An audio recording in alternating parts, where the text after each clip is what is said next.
नमस्कार, daily line के news file bulletin में आपका स्वागत है। मैं हूं किरण। इस बुलेटिन में हम आपको बताएंगे कि संसद सत्र के चौथे दिन आज दोनों सदनों में क्या कुछ हुआ और बताएंगे कि पीएम मोदी आज से किस राज्य के दौरे पर हैं। इसके साथ ही आपको जानकारी देंगे कि संभल मामले पर सुनवाई करते हुए सुप्रीम कोर्ट ने क्या कहा है। लेकिन उससे पहले नजर आज की हेडलाइंस पर। संसद सत्र के चौथे दिन भी विपक्ष का जबरदस्त हंगामा। अब 2 दिसंबर तक स्थगित लोकसभा और राज्यसभा की कार्यवाही। आज से 3 दिन के उड़ीसा दौरे पर जा रहे पीएम मोदी एयरपोर्ट पर करेंगे जनसभा। डीजीपी आईजी कॉन्फ्रेंस में होंगे शामिल। आज रात होने वाली महायुति की बैठक टली। अब 1 दिसंबर को होगी मीटिंग। बैठक के बाद सीएम के नाम का होगा ऐलान। संभल शाही मस्जिद मामले में सुप्रीम कोर्ट ने की सुनवाई। 8 जनवरी तक एक्शन न लेने को कहा। चंदौसी कोर्ट में भी हुई सुनवाई। रूस के राष्ट्रपति पुतिन ने ट्रंप की सुरक्षा पर जताई चिंता। कहा वो अभी भी सुरक्षित नहीं। चर्चा करेंगे खबरों की विस्तार से। रुक करेंगे पहली खबर की ओर। संसद के शीतकालीन सत्र का आज चौथा दिन रहा, लेकिन बीते 4 दिनों में सदन की कार्यवाही सिर्फ 40 मिनट ही चल पाई है। हर दिन दोनों सदनों में करीब 10-10 मिनट तक ही कामकाज हुआ। आज फिर लोकसभा और राज्यसभा में विपक्ष ने अडानी और संभल मुद्दा उठाया। विपक्षी सांसद कार्यवाही के दौरान लगातार हंगामा करते रहे। स्पीकर ने उन्हें कई बार बिठाने की कोशिश की, लेकिन विपक्ष शांत नहीं हुआ। शुक्रवार को लोकसभा स्पीकर ओम बिरला ने कहा कि सहमति असहमति लोकतंत्र की ताकत है। मैं आशा करता हूं कि सभी सदस्य सदन को चलने देंगे। देश की जनता संसद के बारे में चिंता व्यक्त कर रही है। सदन सबका है, देश चाहता है संसद चले। वहीं विपक्ष के हंगामे के चलते लोकसभा और राज्यसभा की कार्यवाही सोमवार यानी 2 दिसंबर तक स्थगित कर दी गई है। बढ़ेंगे अगली खबर की ओर। प्रधानमंत्री नरेंद्र मोदी आज से 3 दिन के उड़ीसा दौरे पर हैं। ये पहला मौका है जब कोई भी प्रधानमंत्री उड़ीसा में 3 दिन तक रुकेगा। पीएम मोदी भुवनेश्वर के लोकसभा भवन कन्वेंशन सेंटर में 30 नवंबर और 1 दिसंबर को होने वाली डीजीपी आईजी कॉन्फ्रेंस में शामिल होंगे। पिछली बार पीएम मोदी मई 2024 में उड़ीसा गए थे। तब लोकसभा और विधानसभा चुनाव का प्रचार किया था। इस कॉन्फ्रेंस का उद्घाटन गृह मंत्री अमित शाह करेंगे। कॉन्फ्रेंस में एनएसए अजीत डोभाल, खुफिया ब्यूरो के अधिकारी, राज्यों के डीजीपी, केंद्रीय रिजर्व पुलिस बल के महानिदेशक, रिसर्च एंड एनालिसिस विंग यानी रॉक, राष्ट्रीय सुरक्षा गार्ड और स्पेशल प्रोटेक्शन गार्ड के चीफ भी शामिल होंगे।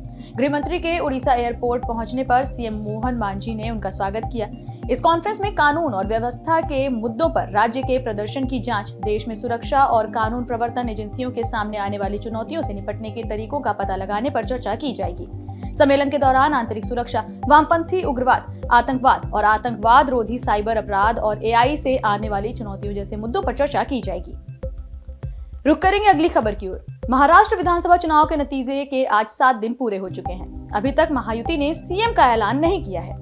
इसी बीच मुंबई में आज होने वाली महायुति की अहम बैठक टाल दी गई है। इसके पीछे का कारण कार्यवाहक मुख्यमंत्री एकनाथ शिंदे को बताया जा रहा है। वे अचानक ही सतारा चले गए। वहीं अब महायुति की अगली बैठक 1 दिसंबर को हो सकती है। इससे पहले बीजेपी विधायक दल की मीटिंग होगी।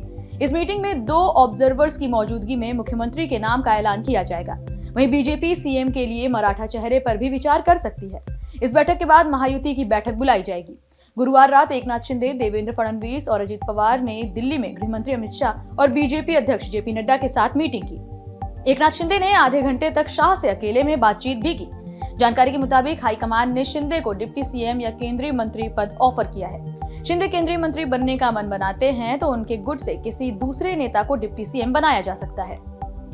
रुक करेंगे अगली खबर की ओर। यूपी के संभल में जामा मस्जिद मामले में शुक्रवार को सुप्रीम कोर्ट ने सुनवाई की। इस मामले में न्यायिक जांच आयोग का गठन कर दिया गया है, जो कि 2 महीने में रिपोर्ट पेश करेगी। मामले में कोर्ट ने आदेश दिया कि मस्जिद की सर्वे रिपोर्ट नहीं खुलेगी। सुप्रीम कोर्ट ने ट्रायल कोर्ट से कहा कि 8 जनवरी तक केस में कोई एक्शन न लें, शांति जरूरी है। गुरुवार को संभल की शाही जामा मस्जिद की तरफ से सुप्रीम कोर्ट में याचिका दाखिल की गई थी। सीजेआई की बेंच ने इस मामले में सुनवाई की। शुक्रवार को जामा मस्जिद में सपा सांसद जियाउर रहमान के पिता ममलूकुर रहमान बर्क नमाज पढ़ने पहुंचे। पुलिस ने जियाउर रहमान बर्क को हिंसा भड़काने का आरोपी बनाया है। जुमे के दिन करीब 1000 लोग नमाज के लिए पहुंचे। इससे पहले संभल की चंदौसी कोर्ट में सर्वे रिपोर्ट पेश नहीं हुई। एडवोकेट कमिश्नर रमेश सिंह राघव ने कहा कि 24 नवंबर को सर्वे के दौरान हिंसा हुई थी, इसलिए रिपोर्ट तैयार नहीं हो पाई। कोर्ट ने सर्वे रिपोर्ट जमा करने के लिए 10 दिन का वक्त दिया है। आपको याद दिला दें, संभल में रविवार यानी 24 नवंबर को मस्जिद में सर्वे के दौरान भड़की हिंसा में 4 लोगों की मौत भी हुई थी। संभल की चंदौसी कोर्ट ने हिंदू पक्ष की याचिका पर 19 नवंबर को एडवोकेट कमिश्नर नियुक्त करते हुए सर्वे का आदेश दिया था। हिंदू पक्ष का दावा है कि जामा मस्जिद हरिहर मंदिर है। रुक करेंगे अगली खबर की ओर। रूस के राष्ट्रपति व्लादिमीर पुतिन ने अमेरिका के नवनिर्वाचित राष्ट्रपति डोनाल्ड ट्रंप की सुरक्षा को लेकर चिंता जाहिर की है।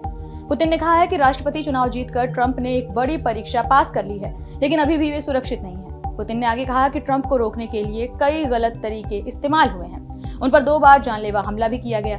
अभी भी उन्हें अलर्ट रहना होगा। अमेरिकी इतिहास में ऐसी चीजें पहले भी हो चुकी हैं। कई बड़े नेताओं की हत्या हुई। उम्मीद है कि ट्रंप इसे समझते होंगे।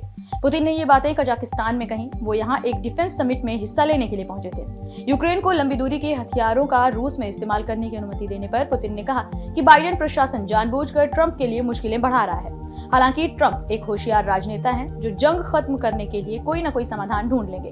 हम भी ट्रंप से बातचीत के लिए तैयार हैं। फिलहाल इस बुलेटिन में इतना ही। देश और दुनिया से जुड़ी तमाम खबरों से अपडेटेड रहने के लिए बने रहिए डेली लाइन के साथ।